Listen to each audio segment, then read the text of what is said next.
Saludos, saludos, amable público que nos sigue como siempre. Gracias por estar una vez más con nosotros en esta bitácora, este escenario, ¿verdad?, que hemos erigido para debatir, analizar, cuna de conocimiento, de sabiduría, donde ustedes aprenden y yo también.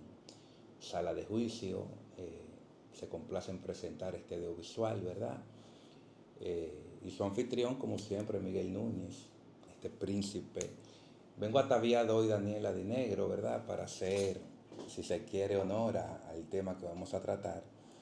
Y de verdad que es un honor para mí estar con todos ustedes. Gracias por su fidelidad y su lealtad. Bien, lo primero de todo es poner las cosas en manos de Dios, como dice Mateo, para que todo nos sepa bien e iniciar de una vez con el tema en cuestión. Bien, señores, hoy vamos a tratar un tema muy conflictivo, muy beligerante. Tan beligerante, señores, que la raza humana a través del tiempo no se ha puesto de acuerdo. Este tema ha puesto de frente a estados, principados, letrados, eruditos, doctos del conocimiento, a todo el mundo. De verdad que diferentes filosofías del conocimiento, del saber, religiones también. Y de verdad el mundo no se ha puesto de acuerdo al unísono sobre este tema que vamos a tratar. Hay una corriente filosófica, humana, si se quiere, ¿verdad?, que siempre ha estado de acuerdo con la implementación de este tipo de figura, y otros que no, como siempre. Es decir, que es un tema muy escabroso. Los términos aquí que vamos a erigir, vamos a tratar de hacerlo con el mayor respeto posible. Simplemente vamos a mostrar ambas posiciones, pero nada que ver. El motivo no es incentivar a nadie para que crea o no crea. Cada quien coge la mejor parte de lo que le toca y ya está, ¿verdad? Bien, el tema es la pena de muerte. La pena de muerte. Vamos a estudiar la pena de muerte desde su utilidad, pertinencia, alcance para la vida en sociedad, para el colectivo. Y sí, señores, yo me atreví, o sea, yo soy medio loco al fin, y siempre he visto este debate de gente que están en favor, gente que están en contra, y dije, bueno, déjame yo ponerme a investigar un poquito, hurgar sobre el particular, y decidí desarrollar el tema. Bien, lo primero es, como decía ahorita, que los conceptos enarbolados son conceptos muy amplios. De verdad, de cada tema o subtema que voy a tratar, hay varios doctrinarios, mucha literatura, bibliografía, de todo. Pero yo voy a tratar de hacerlo de la manera más simple, más llana posible, a los fines de que ustedes se entiendan, que es el objetivo principal, ¿verdad? A veces hay términos muy técnicos, tienen que ver con derecho, filosofía, historia y demás, pero vamos a tratar de hacerlo lo más digerible posible. Vamos a tocar ciencia, ¿verdad? Vamos a tocar religión. Las personas que son muy susceptibles, por favor, les pido que traten de entender que esto es ciencia, eh, y tomarlo por el lado amable, ¿verdad? Nada de incentivar ni de motivar a nada, simplemente mostrar ambas corrientes de manera cruda, de manera real, porque yo sé que esto va a calar en el ánimo de todos ustedes y va a ser de mucho interés. Miren, el concepto de pena, vamos a iniciar de lo general a lo particular. El concepto de pena, señores, que como les dije, hay 1000 definiciones del concepto de pena, pero vamos a tratar de hacerlo lo más subsumido posible, desde el punto de vista del derecho penal. Miren, la pena no es más que la segunda violencia que continúa, que siga el delito. Digo la segunda violencia porque el delito sin quizá es una violencia. Eh, es la segunda violencia porque es una imposición que hace el Estado, que hace el colectivo, que hace la sociedad, y lo ha codificado en la norma, en un acto que se llama ley. Es decir, es la composición, es el acuerdo de todos contra uno. Por eso hablo de una violencia, ¿verdad? Entonces, es así. Eh, no por menos de ahí es que grandes filósofos, juristas, doctrinólogos, entre ellos puedo citar el caso de Montesquieu, Condorcet, han dicho que el poder de castigar y de juzgar del Estado es sin quizá el más odioso y terrible, porque a veces la imposición viene de la mano de una manera directa contra el individuo, viene de una manera directa violenta contra el infractor, y muchas veces eso crea un conflicto entre el Estado y el individuo, afecta derechos como el derecho de la libertad, enfrenta derechos contra el derecho de la autoridad y sobre todo pone de manifiesto, ¿verdad?, la seguridad social y los derechos individuales del infractor. Y la pregunta sería, yo sé que ustedes se hacen, pero ¿por qué el Estado me persigue? ¿Por qué el Estado me juzga, me castiga? ¿Quién le dio derecho al Estado? Bueno, lo primero es que si el Estado no ejerciera esa función reguladora eh, de imponer sanciones, castigos a la colectividad del ciudadano, viviéramos en un caos total. O sea, la vida en sociedad no hubiera paz ni orden social establecido. Entonces, eso tiene su razón de ser. Miren, el concepto de Estado fue idealizado por Juan Jacobo Rousseau, un célebre francés por allá en la etapa de la Ilustración francesa, la época de la Ilustración. Él ideó ese Estado en su obra cumbre, El Contrato Social. Idealizó el Estado y lo separó en tres poderes: poder ejecutivo, que ustedes lo conocen, poder legislativo y el poder judicial. Separó, consagró como teoría la separación de los poderes para mantener la democracia. Y lo más importante de todo es que es donde, en ese contrato social, es donde él establece que el ciudadano, como célula primigenia de la sociedad, debe ceder al Estado ese poder de reglarlo, ese poder de juzgarlo y ese poder de castigarlo. Por eso es que el Estado tiene la potestad sobre nosotros, ¿verdad?, de imponer castigos, de imponer penas. Es decir, amable público, el fin de la pena es el de prevenir el delito y prácticamente retribuir a la víctima, ¿verdad? E imponer un castigo a un ciudadano que ha sido debidamente juzgado y condenado, ¿verdad? Pero ese ciudadano debe de pasar por un debido proceso garantista, ¿verdad?, por la comisión de un crimen, por el hecho de que haya cometido un crimen. Es decir, a nadie se le puede perseguir, el Estado no puede perseguir a nadie por lo que pueda parecer, porque tiene un tatuaje, porque tiene un arete, porque está mal pelado, jamás. Ni tampoco por lo que yo pueda pensar de un ser humano, José o Pedro pueda pensar de un ser humano, o la colectividad pueda pensar de un ser humano. Es decir, tiene que preceder a la persecución del Estado un hecho criminoso, la comisión de un crimen, para que pueda ser perseguido, juzgado y consecuentemente que que pueda ser pasible de la imposición de una pena, debido a tres principios básicos. Lo primero es que no puede haber pena si no hay crimen, ¿verdad? Consecuentemente no puede haber crimen si no hay una ley previa que prohíbe ese crimen. Y en tercer lugar, no puede haber pena si no hay una legislación previa, ¿verdad? Si no hay una legislación previa que así lo contemple. Ya sabiendo lo que es la pena, ¿verdad?, su fin y demás, vamos ahora a pasar al delito. El delito, al igual que la pena, muchos autores lo definen, pero vamos a citar algunos, por ejemplo, Pellegrino Rossi, Maggiori, Bettiol. Ellos entienden que el delito no es más que la transgresión al orden ético establecido. Es como un quebrantamiento de la moral. Ellos le llaman como un vicio o pecado. Otros, como Arturo Florian Gehring, han establecido que el delito es todo lo que le causa un peligro o le infunde un temor a la sociedad, al colectivo. Otros tratadistas, criminólogos, específicamente que han estudiado mucho la criminología desde el punto de vista del positivismo, han establecido que el delito no es más que todas las acciones antijurídicas que afectan la vida media, la moral en la sociedad media.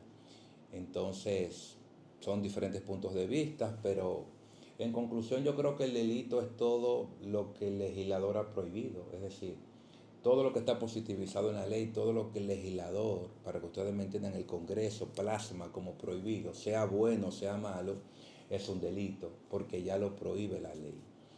No por menos de ahí es que el gran célebre Ulpiano sentenció una frase célebre que ha quedado colgada a la posteridad. Él dijo que delito es todo lo que el reo hace que desagrada, que ofende al soberano. Y ustedes saben quién es el soberano, ¿verdad? El soberano es el pueblo. Eso es el delito. Ya teniendo una noción de lo que es la pena, el delito y sus fines, ¿verdad? Vamos a hablar de la historia de la pena de muerte, que es el caso que nos ocupa. Y sin quizá tenemos que tratar penas como la pena de muerte y penas corporales. Eh, Más adelante les voy a decir por qué incluyo la pena corporal. Y de verdad que si vemos la historia de la pena de muerte, debemos de concluir que la historia de la pena de muerte como tal es más horrenda y más despiadada que la historia de los delitos. Ustedes me dirán, ¿por qué, Miguel? Sencillo. Porque el delito se da a veces de manera impulsiva, el delito se da a veces de manera ocasional. Pero la pena de muerte fue enquistada, nace desde el punto de vista de la violencia y la crueldad. Es programada, es analizada y es impuesta desde el punto de vista, si se quiere, de la venganza, para infligir dolor y sufrimiento. Esa es la historia de la pena de muerte, por eso nace la pena de muerte. Y hablo de la pena corporal también, porque la pena corporal, como su nombre lo indica, aparentemente el fin es infligir un dolor o un castigo en un cuerpo, pero que va, era tan grande el castigo en la antigüedad que prácticamente todo el que padecía de una pena corporal terminaba muerto también. O sea, era una situación un tanto, Daniela se asusta, un tanto difícil, tranquila Daniela, un tanto difícil eso de la pena de muerte, ¿verdad? Pero esa fue la realidad, así ha sido la realidad. Es que la imposición de la pena de muerte, eh, orquestada, mediática si se quiere, analizada por el colectivo, la sociedad toda, contra un solo individuo, encontró siempre caldo de cultivo, porque supuestamente era para defender el bien social, defender el colectivo, el principio de la defensa social. Entonces no importa lo severa en aquel momento que pudo haber sido la pena de muerte. El ideal de la defensa social siempre fue la patente de corso para que aquello se diera, ¿verdad? Miren, algunos autores han creído y han entendido que la pena de muerte, o sea, la implementación de la pena de muerte y los numerosos que eran la pena de muerte, los numerosos que eran, o sea, habían varias penas de muerte, como veremos más adelante, esa implementación de la pena de muerte generó para la raza humana, para el género humano, ¿verdad? Un costo muy alto. Es decir, el padecimiento, el costo de vida, la sangre derramada.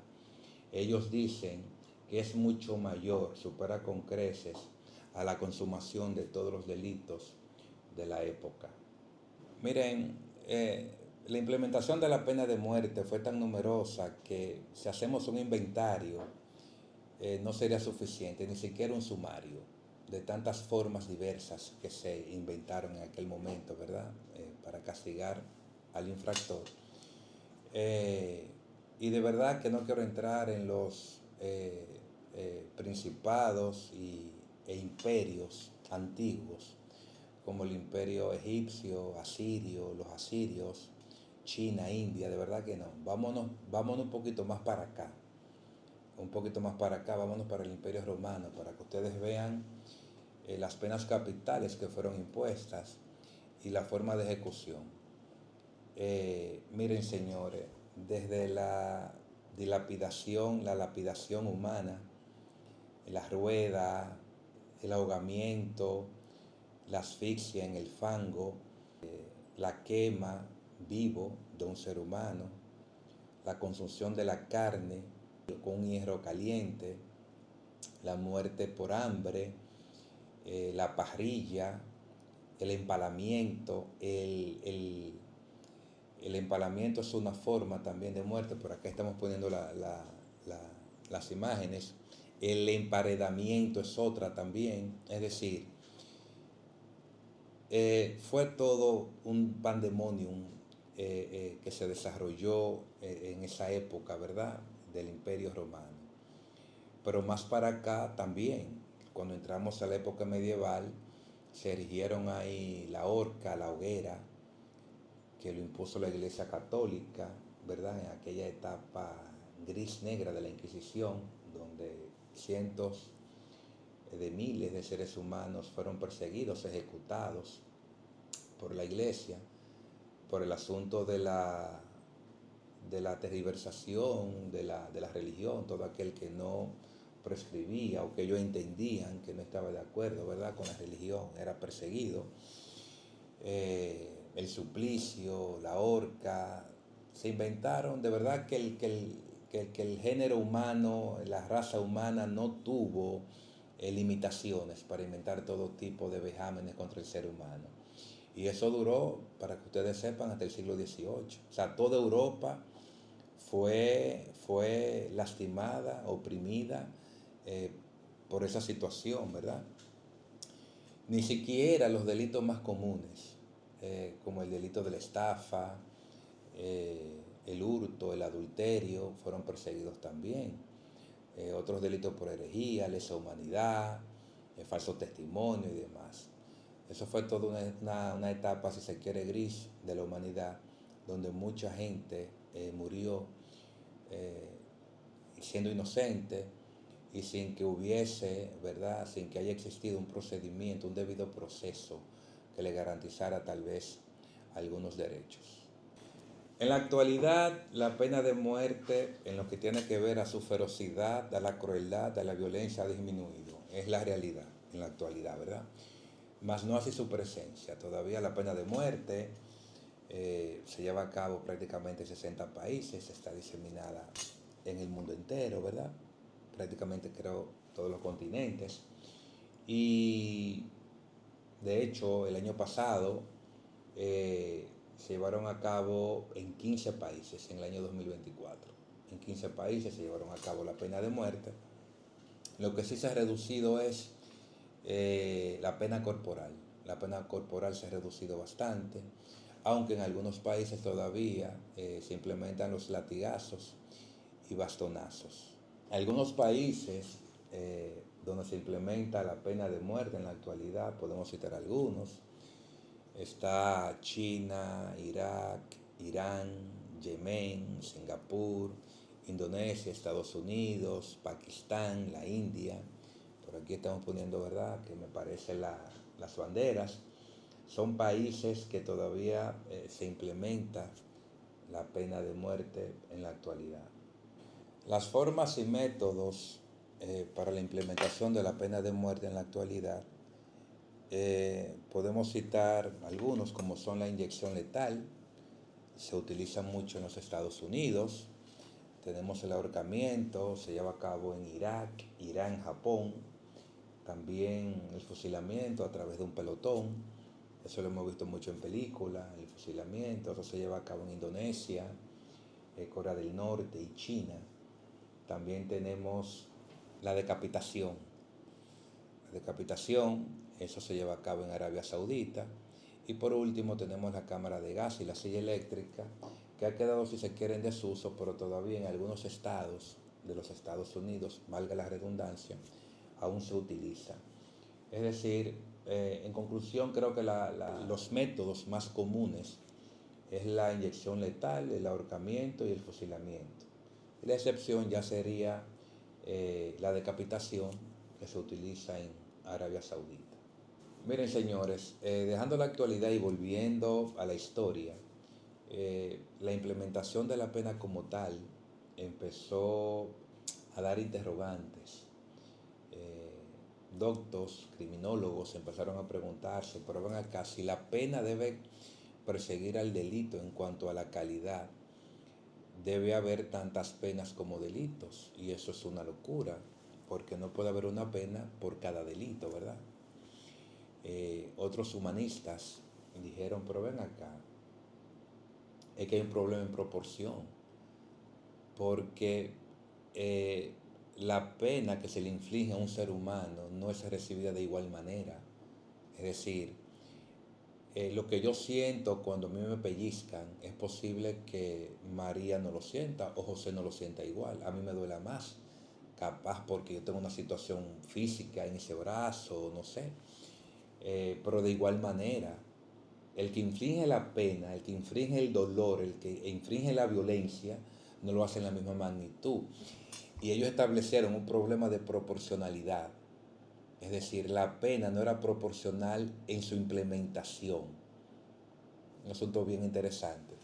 Y eso empezó, si se quiere, a generar algunas interrogantes que prontamente encontraron soluciones. Dado este problema filosófico, ¿verdad?, humano, si se quiere, jurídico, religioso, la burguesía prácticamente ya en la época medieval empezó a pensar un poquito más para allá, y grandes doctos como John Locke empezó a preguntarse, empezó a proponer otro tipo de penas, eh, penas como eh, privativas de libertad. Se impusieron las penas privativas de libertad, se contemplaron las penas privativas de libertad, así como también las penas patrimoniales, que tienen lugar cuando uno priva al infractor de sus bienes personales, de sus propiedades y demás. Todo esto a los fines de que el infractor eh, sufriera menos y el daño no fuera directamente a su persona mediante medidas desacertadas y demás. Y también esa imposición de esas penas surtieran, si se quiere, menos impacto social desde el punto de vista negativo. Bien, señores, toda esta guerra filosófica, jurídica, religiosa, desató una guerra por siglos y entrelazó a grandes doctos de diferentes áreas y los contrapuso. Dos corrientes filosóficas, una en favor y otra en contra. Eh, Entre los que estuvieron a favor de la pena de muerte, podemos citar a grandes filósofos griegos como Aristóteles, Platón, Séneca, también a cristianos católicos y protestantes. Tenemos a San Agustín, Santo Tomás, protestantes como Lutero, Calvino, se unieron a la idea de la pena de muerte. Otros pensadores más modernos como Hobbes, Spinoza también, fueron abanderados de la teoría retribucionista del delito. La proporción de la pena tiene que ser igual al delito, ya ustedes saben. Y esa doctrina en favor, esa corriente filosófica, jurídica, de pensamiento en favor de la pena de muerte, encontró de frente a grandes criminólogos. César Beccaria y su obra cumbre, El delito de las penas; Jeremy Bentham, Introducción a la moral y legislación; y por qué no mencionar también a Víctor Hugo, en una obra que yo no he tenido oportunidad de leerla, pero que quisiera leerla por el título, me llama mucho la atención, El último día de un condenado. Tiene que ser una obra maravillosa. Toda esta gente entendieron que la pena de muerte, se opusieron a la pena de muerte y trataron en sus diferentes tomos, en sus diferentes manuscritos, trataron la abolición de la pena de muerte por no estar de acuerdo. Ellos decían que no hay mayor pena que la conculcación del derecho a la libertad. Postrar a un ser humano, cohibirlo, reducirlo a prisión, es lo más grande que le puede pasar a un ser humano. Eso crea una conmiseración, una pena, una lástima en la sociedad, donde se perpetúa la justicia y continúa el delito, continúa el castigo. En contraposición, decían que la pena de muerte era algo pasajero, que el tiempo se encargaba de olvidar todo, de borrar todo, y que, para que ustedes me entiendan, muerto de perro se acabó la rabia, ¿verdad? Que la muerte todo lo purga y el tiempo todo se encarga de su olvido. Entonces ponderaron esa situación y encontraron mucho caldo de cultivo. Otros más para acá tenemos, por ejemplo, a otro gran criminólogo, Luigi Ferraioli en Italia, pero este prácticamente se opuso, pero de manera más sutil y creó una obra muy importante, muy fina, sobre el hipergarantismo penal. El proceso garantista que procura el debido proceso, ¿verdad? Las garantías de un debido proceso en beneficio del imputado, ¿verdad? Del infractor. Él creó una obra llamada Derecho y Razón, esa sí la leí, muy interesante. También Amnistía Internacional, la agencia Amnistía Internacional, todos la conocemos, aunque no es un autor per se, pero ha escrito mucho y ha criticado mucho la implementación de la pena de muerte. Bien, señores, hasta aquí este audiovisual. La primera parte, la primera parte. Si este estuvo bueno, la segunda parte está mejor. Los invito de manera formal para que nos acompañen un día de esos ya muy pronto, para que vean la segunda parte de este rico y controversial tema, la pena de muerte. No me dejen de ver, por favor, crítica y denme like a todos los videos por acá. Likes a todos los audiovisuales que por acá, ¿verdad? Con mucho gusto producimos y lo compartimos con todos ustedes. Muchísimas, muchísimas gracias.